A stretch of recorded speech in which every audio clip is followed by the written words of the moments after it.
not know, sometimes we may not realize it, but every single phrase in Megillah is a miracle. That's what Gaon Vilna says, and that's what is evident from this halacha. The halacha is teaching us that you don't say even a word. You miss one phrase, you didn't do the mitzvah. Why? Because you didn't talk about the full miracles, extent of miracles that happen. Now, the truth of the matter is every single verse is a miracle. And I challenge you, please. We have unbelievable number of Pirushim are printed. Those of you who are comfortable with Lashon HaKodesh, even if not, even in English, we have many translations, and there's a Persian one also, and that Persian one is pretty extensive.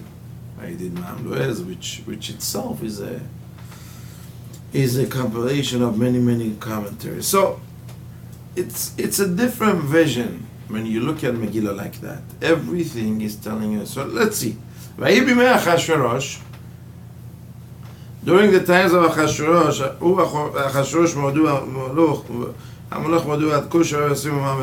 the one that ruled over 127 states.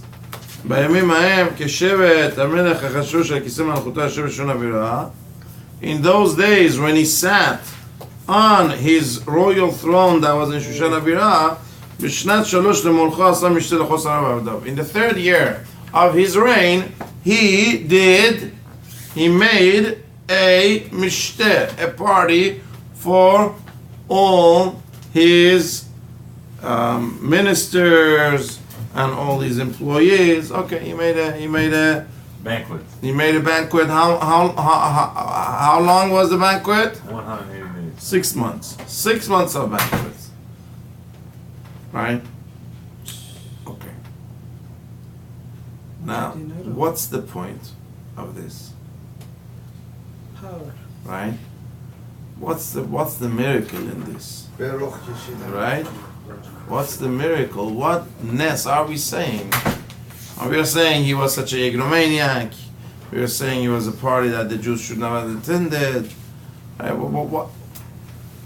So a question is what really makes no sense in this Pesukim? We're used to reading it so many times we miss.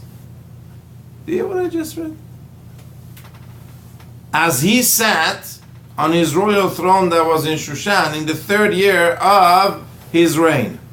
You don't see the contradiction here? When was this party? He was there. When he ascended to the throne, like usually people do. A new king, because he became a king, he makes a party. He makes a banquet. Was it then, like the beginning of the verse says, or was it the third year? Third year. So why does it say as he ascended to the throne? It was 3 years after he ascended to the throne. Now why? You ever bothered with this question? I mean, it's a contradiction in the verse itself. No mefarshim, no commentary. When was it? As he ascended to the throne on the third year. If it's inauguration, it has to be done the first year. Well, you tell me what it is. It says, as he ascended to the throne on the third year of his rule. Because he mobilized he equalized his power. So he wasn't as he ascended to the throne. That could be very well. That could once he truly had a full control. So that could be, but that's not when he ascended. So that's on the third year of throne. That's not when he ascended on the throne. So Talmud in Megillah gives an answer, right? Which is more of a deeper, hidden process, because the first 2 years, 2.5 years, whatever, he was constantly worried that the 70 years, the prophecy will come true. When it says, so Talmud says, when he says as he ascended to the throne, that means once he finally sat on his throne contently. Till now he was worried. Finally breathed a sigh of relief. He's worried that his rule, his empire is going to be destroyed because Jews have this prophecy, they're gonna go free. Oh, okay, no problem. So that's a little bit the deeper meaning. But Pashut Peshat, what does it mean? So God Mavinas is an unbelievable thing. Right? And he says, we know that when Nebuchadnezzar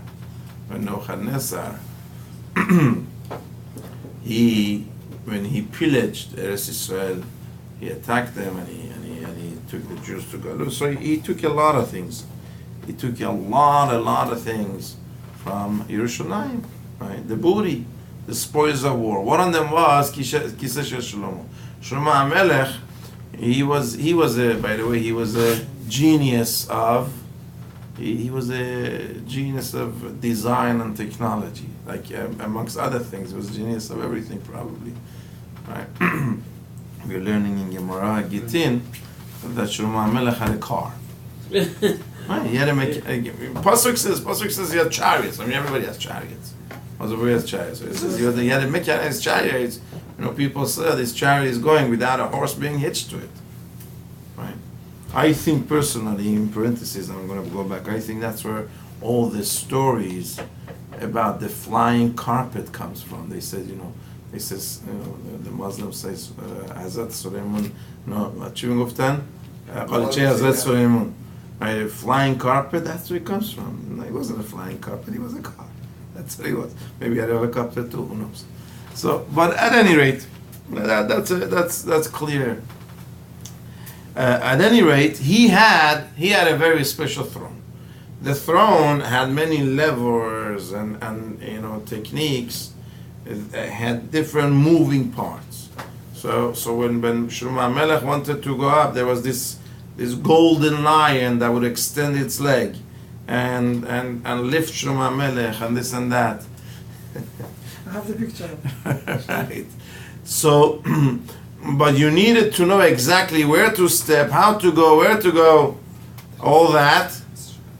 So Nebuchadnezzar tried it, and he got hit by the moving parts. So he became lame for the rest of his life because you gotta know exactly how to go, where to put your foot. It was a very intricate thing.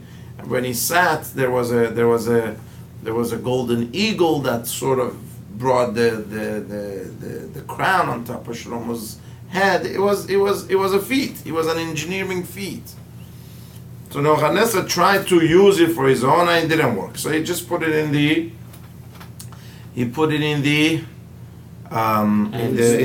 storage in the treasure house. Now Achashverosh had the same grandiose desires. Right? Achashverosh, Gemara says, Achashverosh, he had the same type of personality as Nebuchadnezzar. So therefore, he wanted the same thing, but you're not going to make the same mistake twice. So he asked his artisans, I wanted to make a replica, so we can't have the engineering genius and feat that is. At least you could make a replica that looks like it. Doesn't have all the moving parts, but it looks like it. So he said, even that we cannot do. You need a certain type of expertise which we lack over here. We need to have the Jewish artisans who have such traditions, how to build such things. It's very interesting. From the very beginning, this parsha we do about Mishkan, a lot of intricacy. So that we Jews know we could go work under Jewish artisans, but not so. Was it holy or was it just basically smart? It was both. So now, okay, so Shushan being center of Jews that have been brought, so these artisans live in Shushan. And we are not talking about something that is going to be built over, a course of a month or two. It takes years to build what he wanted. So Achashverosh eventually figures like this: it's easier to move the capital rather than build the throne there and schlep it to his capital, which was in Persepolis. They had a number of capitals there. They had the summer ones, the winter ones. But if you know from history, we know it better than anybody else. Yes. Shushan was not a capital. He decided it to be capital. Why? Because he wants to build the throne. And we're talking about pre-truck days. Well, how are you going to schlep a throne all the way, hundreds of kilometers, to bring it to the capital, if it's going to be built in Shushan, because the Jewish artisans are in Shushan. So therefore, it's easier that I'm going to move capital, which was a common thing to do then, perhaps more often than not, very much in the Persian Empire. The capital kept on moving. So he says, he makes the plan, as soon as he becomes the king, what happens? He orders the throne being built. It takes 3 years for the throne to be built. So the throne is built, the new palace is built, everything is ready for him to move capital. Now look at the pasuk again. כשבט המלך אחשוורוש על כיסא מלכותו אשר בשושן הבירה. When he ascended to the throne that was in Shushan, it wasn't his inauguration, it was the inauguration of the new capital. That's when he just ascended. At the same time, it's the 3rd year of his rule. Both of them are true, obviously. Both Pesukim are true. He ascended to the throne. The Pasuk doesn't end there. Asher b'Shushan Abira. The throne that was in Shushan. He inaugurated his new palace, his new capital, which was in the 3rd year of his reign. Now all that we read in Megillah. Why? I gave you a whole background, but why are we interested in this history lesson? Because Hashem did everything in order that he moves to where Mordechai is. There is one man in Shushan Abira that could change the course of history. There is one man that has the vision, the ability, right, the capacity to show the Jews the way to go back. And that man is Shushan Abira. So he's in Shushan Abira, that's right, that's Mordechai. So you send Achashverosh to Mordechai. So Mordechai doesn't have to go to Shushan. Now that's a theme, Gemara says, that's a theme that you see by Yehudim. When it comes to Yehudim, HaKadosh Baruch Hu makdim refuah lemakah. Hashem first is worried about the refuah, what will solve the problem, then the problem will come about. Whereas by non-Yehudim, it could be, Hashem created whatever, they have the problem, they have the issue. Later they may do teshuvah, this and that. Hashem will create for them the solution. The solution could come later. By Yehudim, it's always solution is first. What difference does it make, my friends? What difference does it make if the solution is going to come regardless? What difference does it make if the solution is created first or not? That shows it's the tachlit. Very nice. Very, very nice. If the whole idea is the solution, of course I prepare the solution first, then the problem. If the idea is, look, you go to a dentist. If the dentist wants to fill the cavity, so he makes sure that I have potty to fill it before he drills. What is he going to drill the tooth and leave it empty? Right? If he's trying to torture somebody, right? So I don't have to look for potty, right? So he starts drilling. If later, you know what? He became a nice person. I'll go look for potty. I'll fill it up. If the intention is the solution, of course you have to have the solution first. That makes all the difference in the world. In both cases, the tooth was full. Yes. But in one case, the fact that he didn't have potty, you see, he wasn't interested in filling the tooth. He ended up that later his mind changed. But the one who wants to have potty to begin with, that means the whole drilling, whether it was scary or not, whether the person knew or not, when he was, maybe he was under wrong false assumption while they were drilling in his tooth, But the whole time it was not for pain. The purpose was to fill the tooth, right? To get rid of that cavity and the infection that may be there, whatever.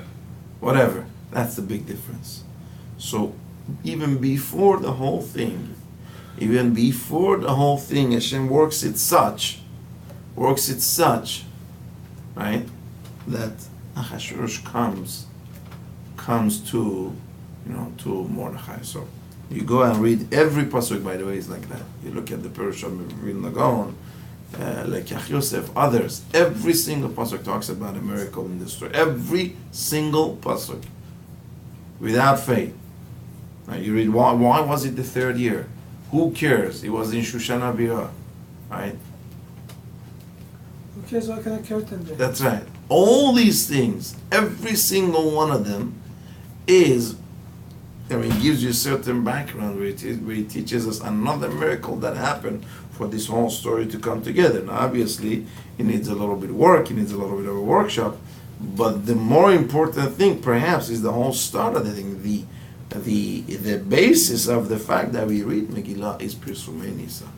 Pirsumei Nisa means every single verse has a miracle in it.